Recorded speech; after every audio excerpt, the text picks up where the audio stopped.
Well, again, I just want to say to each of you ladies, thank you so much for joining us today for this Rebels with a Heart virtual conference. I'm looking forward to speaking with each of you, Elizabeth and Jill and Kate. I'm very appreciative of you making the time for this conversation and for sharing your experience and your wisdom and your leadership with our audience. And just for everyone out in the audience, this is a recognition that we're living in a very fascinating time, as we all recognize that the lines of work and home life and play are being all intermingled. And we're managing, an unknown situation for many, and that's affecting us as we step into what the future of business and life will be. And I think that the common traits, regardless of the circumstances, are there's going to be an elevation required of leaders to lead and to demonstrate what's possible as we build our cultures and build our communities within the context of work. And so I'm really appreciative again for each of you being aligned with that mission. And I'm sure I can say the audience is going to be excited to hear from you. So maybe we'll go around here and each of you can introduce yourselves and your company, and then we can just jump into the conversation. So why don't we start with you, Elizabeth, if that's okay. Yeah, my name's Elizabeth Hart. I'm VP of People Operations, or HR, at Axon, and I oversee that department on a global scale. And for those of you that aren't familiar with Axon, we produce tasers and body cams and SaaS software that support our law enforcement out in the field. And our mission is to protect life and protect truth. So we're headquartered here in Scottsdale, Arizona, but have offices around the globe. Amazing, thank you. And Kate, going around to you there. Hey there, everyone. My name is Kate McMillen. I lead talent and culture and internal communications for Vixxo, also based in Scottsdale, Arizona. We are a facilities asset management organization using proprietary software and analytics to support distributed portfolios for restaurant, retail, convenience, and grocery. Again, we're based here in Scottsdale, but we've got offices around the country. Amazing. Thank you as well, Kate. And Jill, coming around to you. Hi, everyone. I'm Jill Unikel. I am VP of Employee Engagement at Salesforce. I've been at the company for about 6 years, and I head up all communications and engagement programming at Salesforce. Really excited to be here. Salesforce, we're a CRM company. We help our customers connect with their customers in whole new ways through sales, service, marketing, analytics, et cetera. So you name it, if your company needs help, we can help with your systems.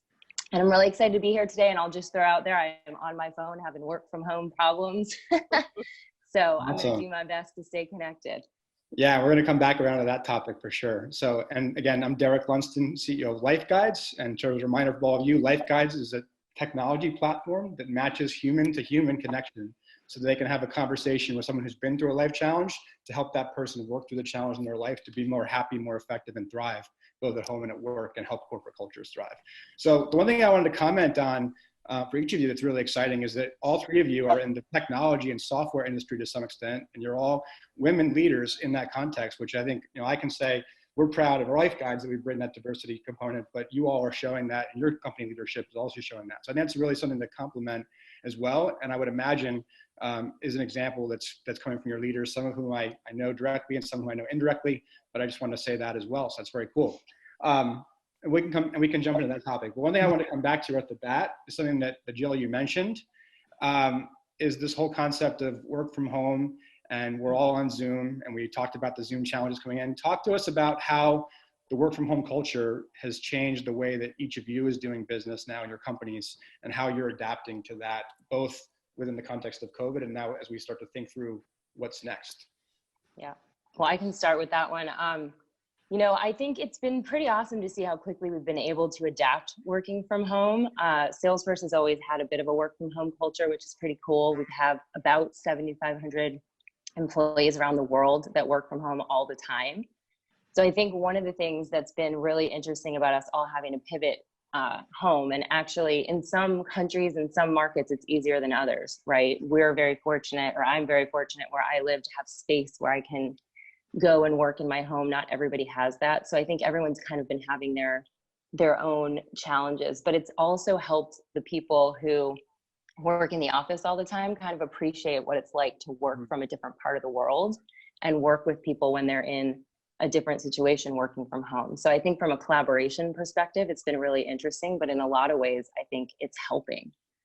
It's helping the situation. Actually, our chief people officer said from now on, all of his executive leadership team meetings are going to be held virtually, even when we're back in the office, because it really levels the playing field in terms of how you collaborate and communicate. That's great. Elizabeth or Kate, do either one of you have any thoughts on this topic?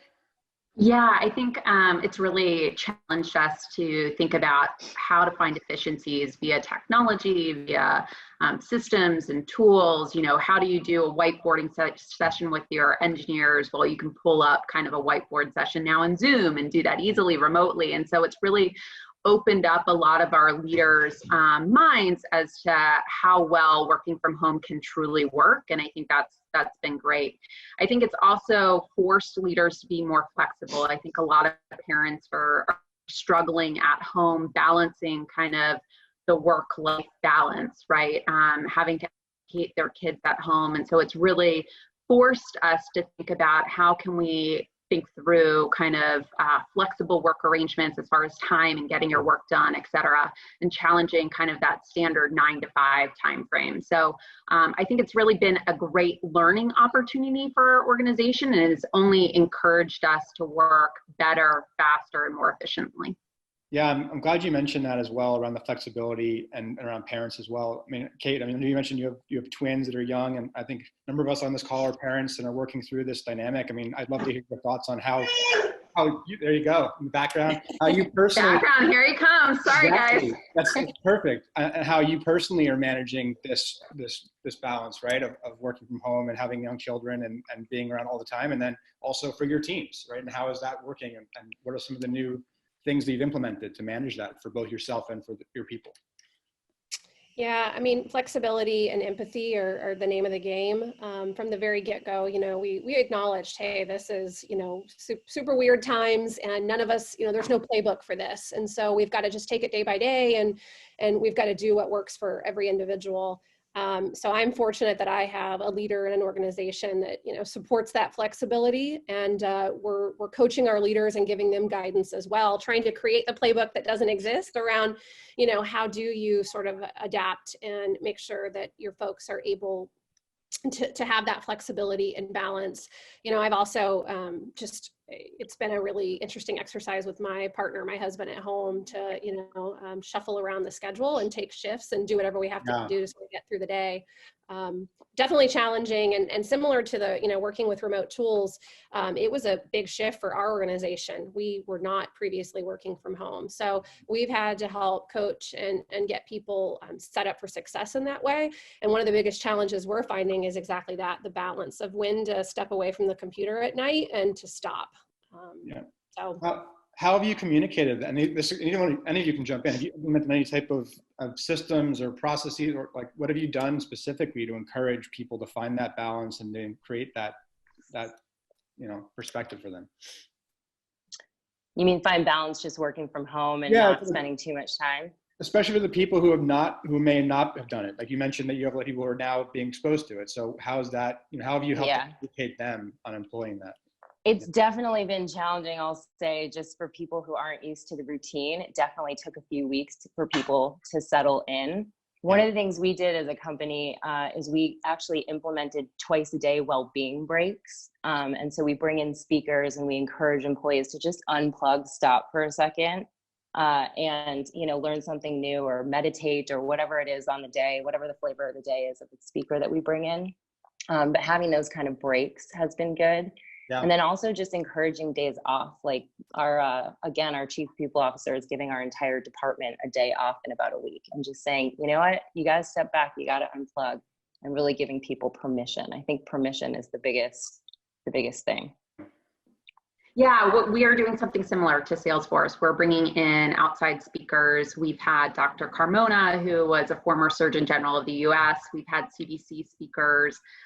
We've done also kind of programs where we do kind of a fitness program that's 30 minutes that people can take a yoga class or meditate or things of that nature. And then we've added in some fun activities through a program called Cahoots, which is online, just some trivia games. A lot of people get their kids involved in that, and it breaks up the day a little bit to keep them engaged. That's great. Have you seen, and that's a question just as well, both from a leadership standpoint and from just a team culture, have you seen people really involving their kids more? Have they been invited into the process? Like, I mean, work from home day, bring your kids to work day is one day a year in the past. Now it's, all day, every day. How has that affected your teams and your cultures? There's not a meeting that I have with my team that there's not a child either twirling in the background, trying to get their time in the limelight, or sitting on a lap or crying, like as we've already heard. So I think kids are being incorporated. We actually implemented what we call the daily, which is a daily email that we send out. And in that, we've even incorporated some different activities and things that you can do with your kids from home. So just looking at, what different activities are out there. And really including them. So yeah, I would say there's definitely a lot more collaboration or just involvement of kids. Even some of our Be Well Together, we've had Dr. Norman, who's a psychologist and specializes in children. He's come and talked, and he's talked about young children. He's also talked about teenagers because they're going through a really tough time right now. I think being locked up inside. So yeah, there's been a few of efforts, and I think just the empathy around being accepting to the fact that people are in a different situation right now and kids are in the equation, and we have to be empathetic about how that impacts everyone. Do you find the need to actually provide any form of education or training on that concept, or is it something that just you demonstrate from a leadership standpoint, or all the above? Is there anything different that you've seen around that versus what you did prior to COVID? From our perspective, it's just our leaders really talking about it and sharing their own personal situations, right? Yeah. We're all in this together. And that's one of the most amazing things about it. We're all in this situation together globally. Like, you wouldn't have believed it if we said it a few months ago that we'd all be working from home across the world. Right. So I think just walking the walk, and really being empathetic and showing it, and them sharing their own personal stories, I think has been huge. Yeah. Yeah, I was going to ask that, Elizabeth. I mean, I know Rick a bit. Is he sharing different sides of himself now than he did prior? Yeah, so we hold company connects on a monthly basis where our president, our CEO, our CFO, the whole C-suite team kind of joins and leads that conversation. And kids are on laps. Rick's kids have joined in trivia. It's been a lot of fun, but I think, they've also shared their struggles, right? It's just as difficult with that for them as it is for some of the other employees. And so, we've created Slack channels. We've created, Rick leads a Fortnite, which is a gaming system. Yeah. I haven't gotten in on it, but he leads a competition on a regular basis, almost on a daily basis, and kids get involved. And so there's been a lot of leadership and support where just communication around empathy, but also kind of showing that they are truly empathetic and they're going through this difficult time along with everyone else. Yeah. Kate, anything you want to add about it from your culture? Yeah, I think just a really simple thing that I've noticed with our leadership team is every meeting starts with, how are you and your family doing? And I've really seen that modeled across, and it's really a check-in first on the home front before jumping into business. And that's it's a small change, but I think it's a really important one. Yeah. So to that point, I mean, that's a really important change. It's the recognition of all the stakeholders that are involved, including our families and our competitors' families and all those different pieces, right? So what things that are you maybe going to bring forward after, as things kind of normalize? What things that have come through this experience are going to continue on that maybe you would not have thought about 2 months ago, that other companies really should think of as best practices to apply from their leadership and for their people? Beyond what we've already talked about, right? Yeah, from my perspective, it's really regular, visible leadership and regular, visible, transparent communications has been huge. We too are getting in front, we do weekly all hands meetings with our leaders. We didn't do them as frequently as weekly before. I don't know that we'll keep it weekly when we come out of this, but maybe monthly, and making sure that we're really in front. I mentioned the daily earlier, but we have the daily communication. I mean, this has kind of been a great time for the communications world, as weird as that is to say. In a crisis, though, how important communications has been to reduce anxiety and angst around the situation and just help people feel relaxed and informed and like they know what's gonna happen. I had someone tell me yesterday that they actually don't watch the news anymore. They just read the daily. because they figure if it's super important, it'll show up. And so I think coming out of this, maintaining that regular cadence of communications and just that transparency and the visibility to our leadership, I think is going to be something that will continue on forever. And the cool thing is our leaders are seeing it, and our surveys are telling us that it's working. We ask about state of well-being before and after our all hands, and it pops up every time people get off the phone with our leaders. So that's been pretty cool to see. That's great. Thank you. Yeah, I think, well, we already have, a wellness program, as many organizations do, in place. And, we look at sort of financial, physical, mental, we look at, a number of aspects, and we've really dialed that up in response to this. And I think that we'll continue to do so, because it's, it's not like this is going to be over anytime soon. And even when it is, I think it's still just really important to think about, the whole person and all of the needs that they have. And so I see us continuing to put efforts and investment against that wellness program. And I think employees will see a lot more from us on that. That's great.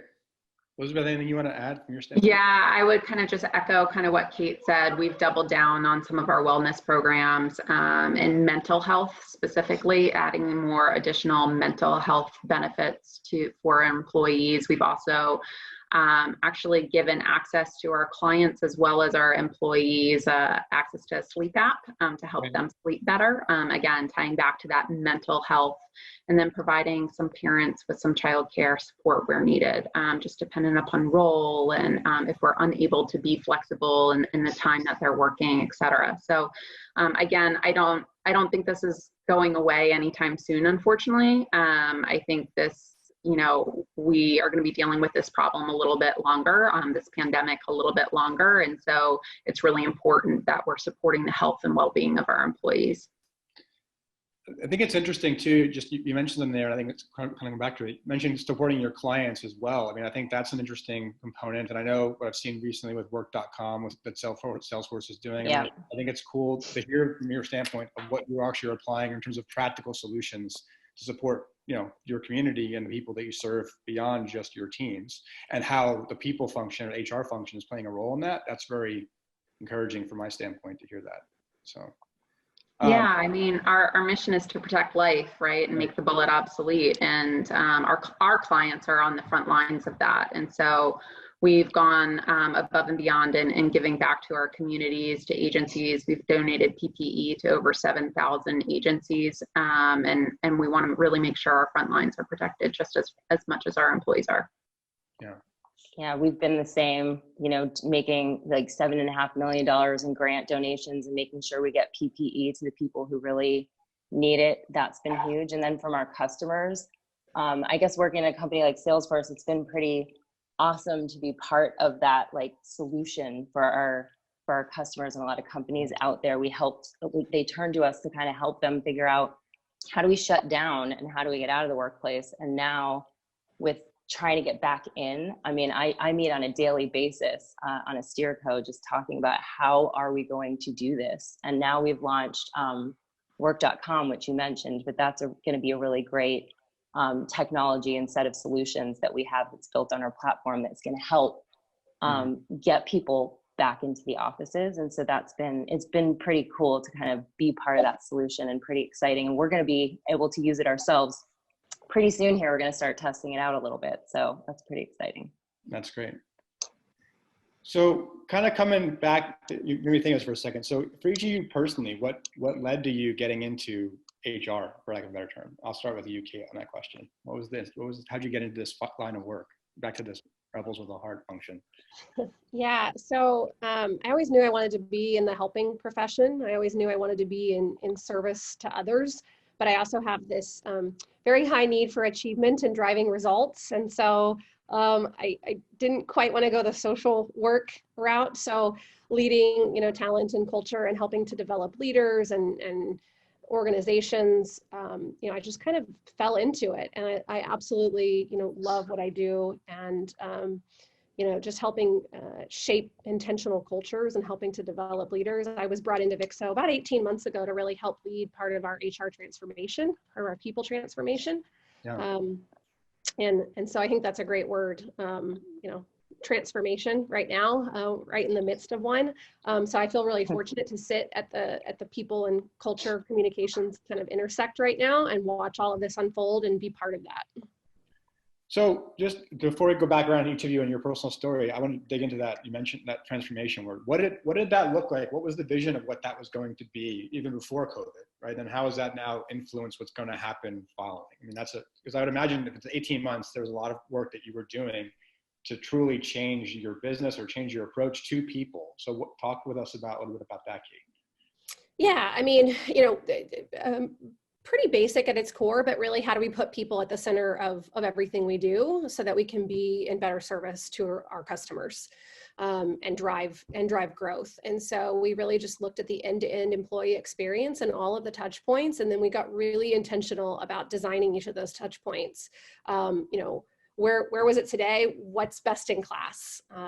And we literally just created a strategy to chip away at it one piece at a time, from everything from really robust high potential and leadership development programs to reward and recognition. We overhauled performance management. We introduced this idea of wellness. We brought to life a coaching culture at Vixxo, in order to enable and empower our leaders to then go out and be able to create that coaching culture with their teams. So it's been a really great ride. And, similar to what Jill shared, we had our engagement survey results last fall, and we just saw really great progress against all of those things. So it was really rewarding to see that, our employees told us what was important. We went and we built a roadmap around those things. When we executed it, it worked. It all started with just designing around what our people need. And you really listened is the one thing, right? I mean, that's what I'm hearing you say. In order for they to implement that well, you actually had to listen and then plan through that. So that's yeah. I'll toot our horn. One thing we do really well is we do an annual engagement survey. We do pulse surveys, and we do roundtables in between throughout to say, here's what the data told us, but let's bring it to life. Let's have roundtable discussions, and we want to hear more of the specifics and the stories. And we really do take all of that to heart, and we put it front and center in our strategy. So our employees really drive what we invest and what we prioritize. Mm-hmm. Awesome. We'll come back to a couple of points in there as well when I dig in further. But Elizabeth, I'll come back to you. How did you get into this line of profession? What was the inspiration for you? Yeah, I kind of fell into it, quite frankly. In school, I was pre-law and had done a bunch of internships as paralegal, et cetera. And I decided I didn't want to become a lawyer. I walked into a staffing firm and said, hey, can you place me as a paralegal somewhere in Washington, D.C.? And they said, well, why don't you come work for us? So I fell into it, but I quickly found a passion and a love for kind of the recruiting space. And I really felt at the time that I had a major impact on changing individuals' lives. And as I grew more and more and more in the HR field and got more strategic background and a more business acumen, I really just started to gain even more of a passion for HR and the impact we can have on solving business challenges and aligning kind of resources to meet business goals and the overall impact that we have on an employee's experience and an employer brand. So again, fell into it, but fell in love with it as well. Amazing. Jill, we'll come back around for you as well on that question. Yeah, so I also fell in it. It was kind of by accident, but also like Elizabeth, sort of stemmed from the staffing industry. I spent about 15 years doing marketing and PR before I kind of landed at Salesforce. And this is my first kind of experience in what we call our employee success department, which is our HR department. But yeah, being in the staffing industry, again, just loving the ability to really help people and give back in that way. And I think that's what attracted me to Salesforce. I actually had a boss that said, hey, come over here. I'm at this new company now, you have to get over here. And I came over to Salesforce because of that, just sort of on a whim. That's sort of how I landed in it and found myself in the HR world. But again, it's about helping people. It's about giving back.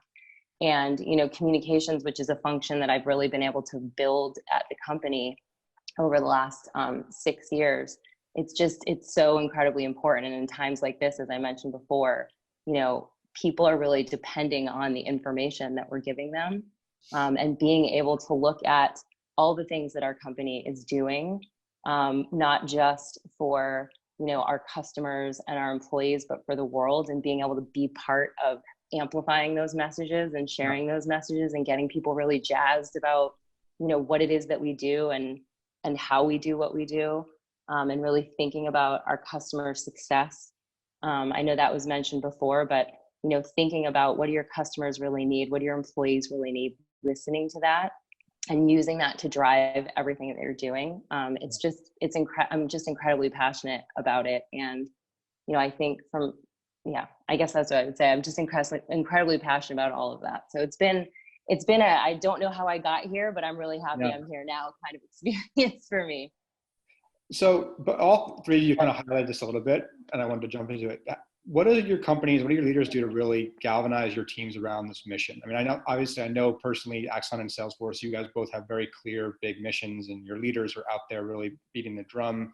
You know, at Vixxo, what does that look like for you all? And what are you seeing internally? How does that, when you bring on new hires, how do you really, you know, instill that culture into them from the beginning? Because from what I see, at least on the outside, you are all very clearly built in that way, right? So I'm interested to hear more about what that looks like in the process.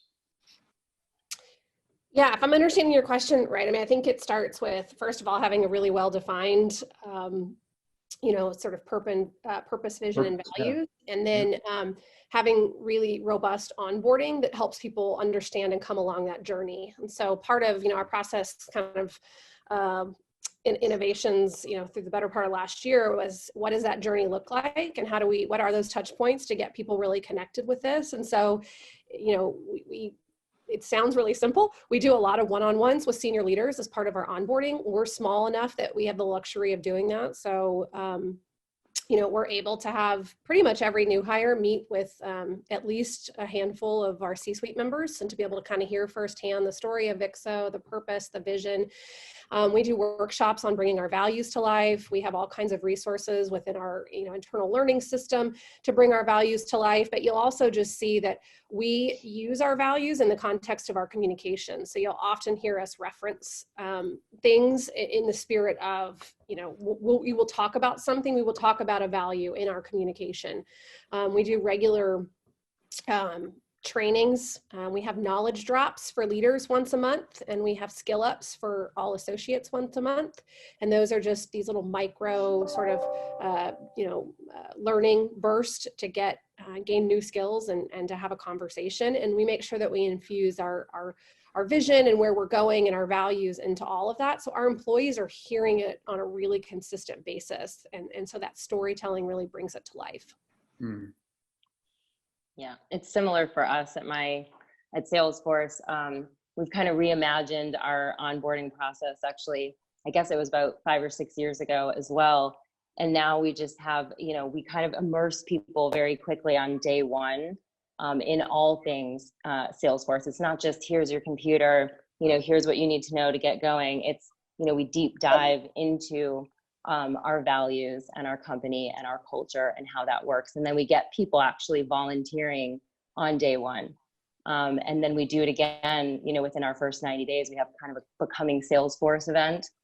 And again, part of that is, you know, just a big cultural immersion, but also getting out there and doing volunteering. So certainly have had to pivot a little bit to a virtual experience with some of that, but we're doing it. And luckily we have an online learning platform that we had already started using for a lot of our virtual employees before. And so just, you know, we've been able to pivot and kind of get people in there. But I think getting people in and immersing them quickly and having them do an activity like giving back, which is so core to our company and to our culture, right on day one, so that they can go and log that volunteer hour and start to really live the values on day one. That's definitely been a big part of our strategy, kind of that high touch aspect. Yeah, we're very similar in our onboarding. So on day one, going through new hire orientation, they're getting demos of all of our products. And during those demos, they're understanding kind of what are the what are the challenges? What are the problems we're solving for as an organization? And then any new hire, we strongly encourage that they go on a ride along as well with any local agency so that they are able to sign up to do that and see kind of real time, what are the struggles that our clients are facing and how can they potentially be part of the solution in developing kind of tools or products or processes to help meet our clients' needs. That's a really fascinating approach, really putting them in the client's shoes. I mean, that's a cool, different approach. That's a pretty radical idea. I mean, from what most companies' standpoints, I mean, in terms of ride-alongs. So that's interesting. Kind of on a macro level, how is this, do you think, changing your individual or your company's approaches to talent and mobility, right? I mean, the fact that now we are moving out of the office, do you think that will have an impact on how you recruit and how you actually build your teams moving forward? Yeah, so at Axon, we've been really, really lucky from a financial standpoint, zero debt, able to continue to recruit full force, exceeded Q1 financials or goals, and really kind of we're hiring over 500 people by year end. So a lot more recruiting to do. This quarter alone, we have close to 200 more roles to fill. And so we can't slow down on the recruiting front because some of those roles are needed to meet our overall business goals at the end of the day. So we've shifted our approach, really kind of moved to more of a virtual interview experience. You'll see my background. Part of kind of recruiting a candidate is also talking about culture and showcasing kind of the office experience. And candidates do have a lot of questions about that. So we try to make sure that we're upfront and we address those needs as well. But I think we've been really easily able to move everything to remote in interviewing. And I think our candidates actually, it's given them a little bit more flexibility to interview. And so it's actually set up our recruiting process, quite frankly. That's very interesting information. Yeah, I think we're going to stay. I mean, I think there will be people who work from home for a long time to come. We've implemented kind of a monthly well-being survey where we check in with people, and we've asked people, you know, how do you feel about coming back to the office? You know, do you want to come back to work? And I was actually pretty surprised at the number. Maybe not. I was pretty surprised. Like the majority of people do want to come back to work. But one of the things that they said in the follow-up question is that they want to come back less frequently. So I think we'll still see people coming back to the workplace, but I think you're going to see, you know, people coming back, you know, maybe just 2 days a week or 3 days a week and being much more comfortable working from home. And I know Elizabeth mentioned the word flexibility a few times, but, you know, having the flexibility, once you kind of get your routine and how do I do this, that can really help. That can really help with your balance and your well-being. You know, I actually think I'm working out in better shape now than I ever was. You know, in the weeks up to working from home. So yeah, we'll be here I think there will be a lot of people who just never come back. Yeah, it's interesting. You know, we run a survey too, just on returning to work and continue to kind of adjust our return to work plans as needed. One of the things though, people who want to come back into the office, they physically can't, right? Whether it's because they're not worried about the cleanliness of our buildings. Maybe they live in a city and take public transportation and are worried about, you know, how do they get to the office without risking kind of their health and safety. Or maybe we occupy only a few floors in a building and therefore who's holding the building accountable for the public restrooms or common areas, et cetera. Or maybe it's childcare, right? Schools not being able to send their kids to camps, et cetera. So I think in our surveys, we've seen that a lot of people actually want to come back, but they physically maybe just aren't able to do so at this time. And so again, just goes back to being flexible and working with individuals. Kate, anyone add to that? I'm going to jump into a follow-up question, but I want to give you a chance to speak up if you'd like to.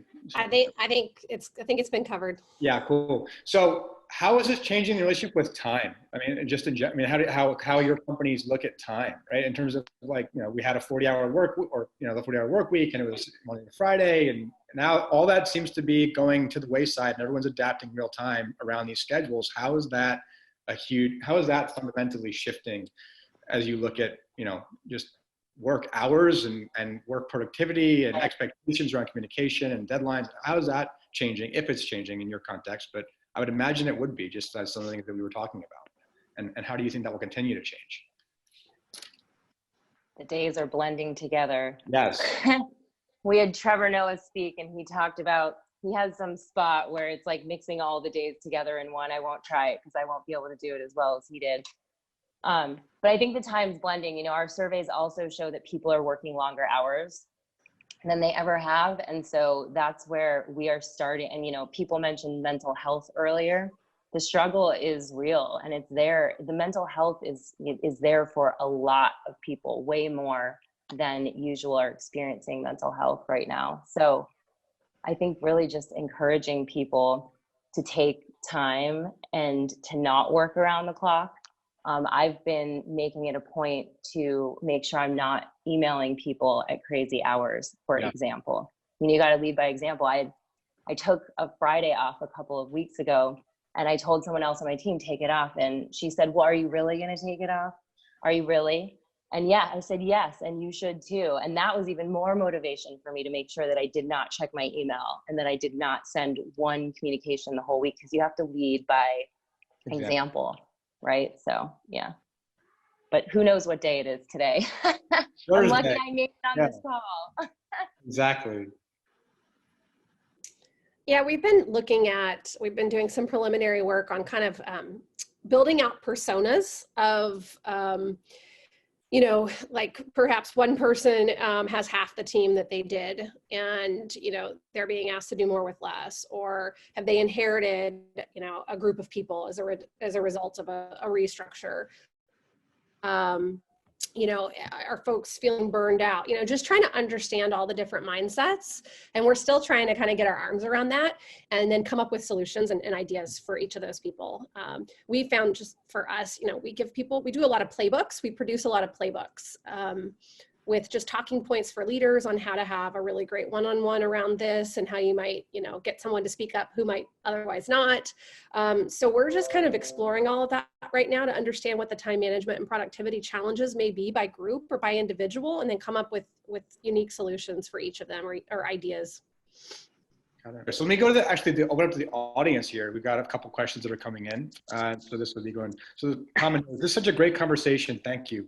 What thoughts do you have for direct service companies like restaurants and stores about addressing the fears of our employees about coming back to work? Why don't I start with you on that question, Kate, since you serve that industry to some extent, or indirectly. Maybe you have some opinions on that question. Yeah, I'm in the midst of this work right now, actually, and communication and showing that you've done the work, you've put the work in to be ready to return. So we are in the thick right now of creating a really robust playbook that pulls in, you know, local, state, federal, CDC guidelines, getting really granular, so that we can really iron out every detail before we say it's safe, you know, to return, and that we can build that confidence for our associates. So, you know, when I say granular, things down to like how are we changing our HVAC cleaning to ensure that the air quality is good? How are we ensuring that we can get PPE on a regular reoccurring basis to have replenishment of supplies? How have we reconfigured office space for social distancing? And, you know, we are just in heavy research mode, my team and I right now, heavy research mode to get really clear so that playbook is really robust. And then we're also going to have it's going to accompany mandatory safety training for all associates before they return. Because again, our goal is to build that confidence and clarity for folks that we've done our homework and we are staying on top of this, and that we are not going to ask you to return until we know that we can do it safely. So that and just really frequent communication and checking in as people do return, and not thinking it's, you know, one and done, okay, we're back and we're good, but really, you know, creating those forums for regular feedback about what we need to do differently to keep it safe. Yeah. So we actually already have our manufacturing staff back in. So we had them we shut down manufacturing for a period, but unfortunately, because of demand and our clients on the front line, eventually we had to bring our manufacturing staff back in. And so really kind of everything from health screens, everyone gets a health screen on a daily basis at the door, spreading kind of manufacturing staff out by the 6 feet, making sure everyone's wearing PPE, doing deep cleans of the buildings on a daily basis in between shifts. On the office side of things, our office employees aren't back, but there are even plexiglass going up in between the desks. Again, just trying to take every preventative measure that we can to not only meet CDC guidelines, but exceed CDC guidelines at this point in time. Yeah, we have the same. I would just say, I think very much the restaurant industry and all of the small businesses that have been staying open. I'm trying to do my part and getting takeout and delivery whenever I can. One thing that's been, I think, cool and good for, restaurants and other companies like that, if you have customers coming to pick things up, to the extent that you can keep them out of your facility, but still give a good experience. I mean, the other day there was a number on the door. It said, call this number and someone will come out. And someone came out and handed me the bag and I moved on. So really showing your employees that you're thinking about their health and safety, I think is huge. It's going to be a very, very different workplace for all of us. I think when we go back, we're doing many of the same things you all are talking about. And even yesterday I was looking at a picture of, elevators. No one's kind of said the E word yet. Yeah. Getting in elevators. I mean, what's that going to be like? We're worried about getting on BART, but getting in an elevator with other people, and there was an image of, 4 people in an elevator, you're facing the wall with a mask and you're not talking, right? I mean, get your head around that, because that's what it's going to look like. Yeah. That's a great, that's an image that I hadn't even thought about until you just described it. Now it's like, that's, so to that point, what other kind of outside the box or creative things are you seeing people do in response in their businesses, like to adjusting their business from your customer standpoints, like anything that they're doing to adapt their business model? Like you mentioned one there, Jill, in terms of how they're improving the experience for takeout, but is there any other things that really you've seen? And it could be in your company or just in the companies that you see as customers yourselves. You see anything that really stands out in terms of how organizations and leaders are adapting to their business outside of just, ones we've talked about? I don't have any specific examples on the top of my mind, but I think, people have it's been incredible to watch the world pivot and the work from home and just have that flexibility. And I think it's been amazing to watch businesses who are so used to having an in-store experience. But actually, I'll say one thing, like I'm on a board of a nonprofit, Dress for Success San Francisco. And, I've been so impressed with our executive director and the team there at how fast they've been able to pivot to an experience that really has to happen in person. People come in, we give them clothing, we coach them in their interview process and they go, and how do you do that? Yeah. So we've actually been able to move it to an online experience where now we'll have consulting sessions where we help people and they kind of show us what's in their closet and we help them pick and choose and match an outfit together so that they can do their interview. And now we're talking about, well, what does it look like when things get relaxed and people can go in the office, and how do we start to get clothing to people who don't have it? And really thinking about the social distancing, but then also thinking outside of the box. Maybe we get a transportation partner and we start doing deliveries and things like that. So yeah, I would say that's, that creativity. And as Mark loves to say, thinking about things with a beginner's mind. Yeah. I think it's really, this time has really pushed people to do that. Well, that's exactly the kind of question. That's exactly what I was thinking about. I'll share one I saw this morning. So, one of the airlines that I used to fly regularly sent out a message this morning about their new membership package, right? So that you can basically buy your airfare in advance, and it comes with these different perks and benefits that, usually take a long time and miles to get it now. And now they're offering it, up front as a membership type of purchase. And I thought that was a really interesting way that they're adapting to try to start to, build demand back up in a way that's going to be different. And I would imagine that's going to change the customer experience as well for when people start doing that. I thought that was one thing that was a really fascinating changed just this morning as an example. And I think we're going to see a lot of companies needing to come up with, how do we really stand out in this new reality beyond just, offering our services at a discount for a period of time and doing different things, which obviously is wonderful and gracious. And I think it speaks to what's possible when business is a force for good in the world. But I think there's going to be even more levels of innovation that can happen as a result of this. So that's kind of 100%. Yeah. And any company that doesn't have a digital solution or isn't thinking about technology and how they can incorporate that into their business to help transform it, I think they're gonna struggle through this time. But the transformation that's happening now with the whole digital world, I think is really gonna be amazing when we come out of this. We will be stronger from it. I do believe that. This has pushed us all in many, many ways. But there's a lot of cool things that are happening, and the speed at which we've been able to do this as a world has been pretty phenomenal. So, yeah. Just open up for a second. I mean, I know each of you is just kind of chance to meet each other really today. Do you have any questions for each other? I mean, as you've been hearing each other talk about, or for me for that matter, as you heard each other talk about your individual businesses and your roles, I mean, does anything really resonated with each of you that you're going to bring back or to your organization, or that you really want to dig into with the other members on this call? I think it's been cool to see the similarities that we all have. A lot, we're all having playbooks, talking about return to work. So I don't have any questions at this moment, but it's been cool to see how all of us seem to be doing similar types of things. I'm glad to hear the focus across the board on employee well-being and wellness, and we will continue to just put efforts there and think differently and creatively about what we can do. And so I may, Elizabeth and Jill, I may pick your brain on some, cool things that you guys have been doing as it relates to wellness. Yeah. I guess one thing that I would ask you guys is there anything that you've tried during this difficult time that didn't work, and what was it, and how did you pivot? I was talking about that to someone yesterday.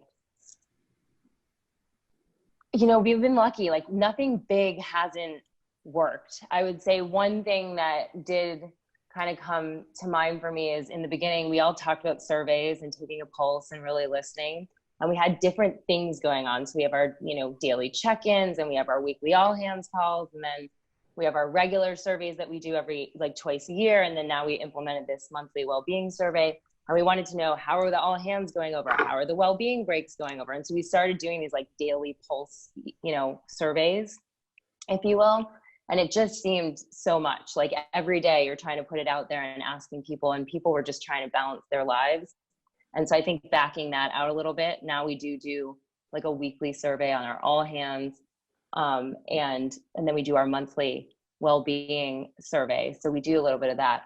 But I think just, I think the advice I would have for people is, if you fail fast and learn from it what you can, and kind of pivot and move on. The world is evolving so fast, and we are going to make mistakes. And I think stepping back from this idea that things need to be perfect and we need to put out perfect, solutions and perfect programs, and kind of just put it out and start iterating on it. I think that would be my biggest advice for people. Don't worry about the mistakes. We're moving so fast, we're going to make mistakes, right? It's how you can pivot and come out of that that's going to make all the difference. I totally agree with that from that standpoint. So from each of your standpoint, kind of moving forward, I mean,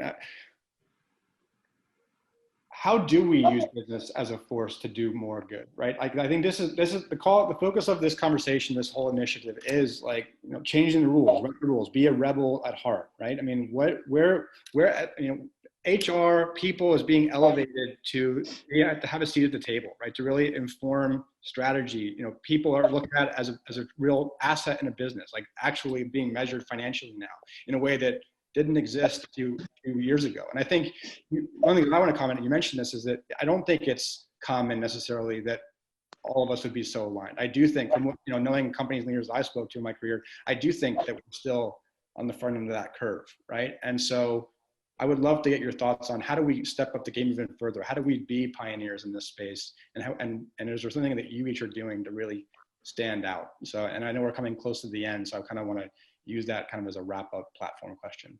So. Yeah, I don't have a magic answer. I think you stated it well. You know, this has really elevated, I think, the position of people, culture, communications. And I think we have to use that as a force for good. You know, I think words like empathy and resiliency and, you know, generous listening and employee-led decision type things, I think that is becoming really front and center, more so than it was, you know, 8 weeks ago. And so I'm really excited about the possibilities that represents, and really being able to lean more fully into, you know, employee-led cultures, where, you know, every voice does matter, and valuing differences and diverse perspectives and getting to a better solution because of it. And I just think it's opening up new opportunities for that to really be elevated to new heights. So yeah, I think Mark always talks about business being the greatest platform for change.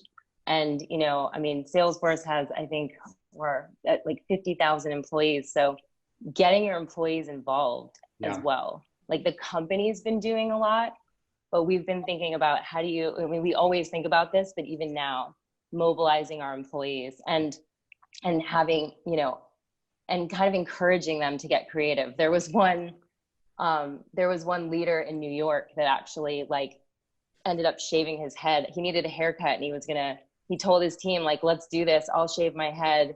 You know, if we hit $1,000 for this charity, you know, I'll shave my head on the call. If you hit $3,000, I'll do a mohawk. And in a week they raised $15,000. Wow. And so he did a pink mohawk. I have to be honest, he rocked it really well. But yeah, just getting your employee base involved and looking for ways to encourage. You know, we give 7 days off a year to volunteer. I don't think anyone's ever stopped you at 7 days though. But you know, employees are encouraged. We actually increased our matching for employees. So if employees give, we will also match. And I think in a couple of instances, like Giving Tuesday, et cetera, we were doing double matches and things like that. So really just mobilizing your employee base, I think is a huge way that an organization can really make sure that we are doing good for the world. Awesome. Yeah, I think the one last thing that I'd add on to everyone's comments here is we've talked a lot about surveys, just ensuring that you're sharing the results back, being transparent with the data, and then leveraging the data to take action, right? Some companies do a lot of surveys, but they don't take action. They don't share that information back. Yeah. This is such valuable data, quite frankly. And I find data as a great way to influence others, to drive change, et cetera. And definitely it's something that I rely on a daily basis. So I think that's an important nuance of it. That's great. Thank you. Thank you to each of you again. I really value the time and the expertise and wisdom you all share with the community here. I personally received a lot of lessons that we're going to apply. And also I just want to acknowledge you for all being the conscious servant, heart-centered leaders that you are. And a lot of what you said very much resonates with LifeGuides around the concept of activating people's stories and having a sense of empathy and active listening and really helping people on the journey. So I can tell that we're all very like valued in that way. And so I just really want to acknowledge you and say thank you. So I wish you all the best, both personally and professionally. And LifeGuides says the same. So thank you all for everyone's time today.